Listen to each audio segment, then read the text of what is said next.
કાપોદ્રામાં લોકોની હિંમતના પગલે ગ્રીષ્મ હત્યાકાંડ જેવી ઘટનાને બનતા અટકાવાઈ હતી, જેમાં લોકટોળાએ યુવતી પર ચપ્પુ વડે હુમલો કરનાર હુમલાખોરને પકડી પાડી પોલીસને હવાલે કર્યો હતો.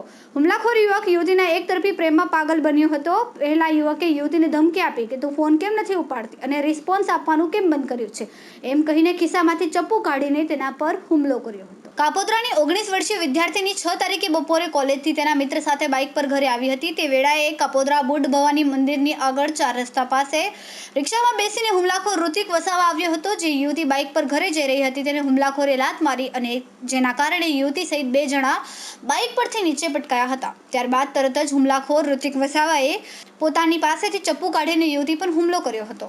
યુવતીએ બૂમાબૂમ કરી હતી, જેથી તરત જ નજીકના લોકો ભેગા થઈ ગયા હતા. આ પહેલા હુમલાખોરે યુવતીને આંખના ઉપરના ભાગે અને હાથ તેમજ મોઢાના ભાગે ચપ્પુના ઘા ઝીકીને ગંભીર ઇજાઓ થઈ હતી. ટોળાએ હુમલાખોરને પકડીને તેના હાથમાં ચપ્પુ છીનવી લીધું હતું.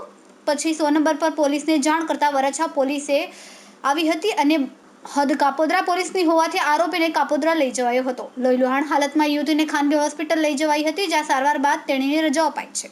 કેમેરામેન સેનિલ વિરાણી સાથે વિશાલ છેઠા, માનવ પ્રભા ન્યૂઝ, સુરત. અમારા વિડીયોની નવી અપડેટ મેળવવા માટે સબસ્ક્રાઇબ કરો માનવ પ્રભા ન્યૂઝ ચેનલને.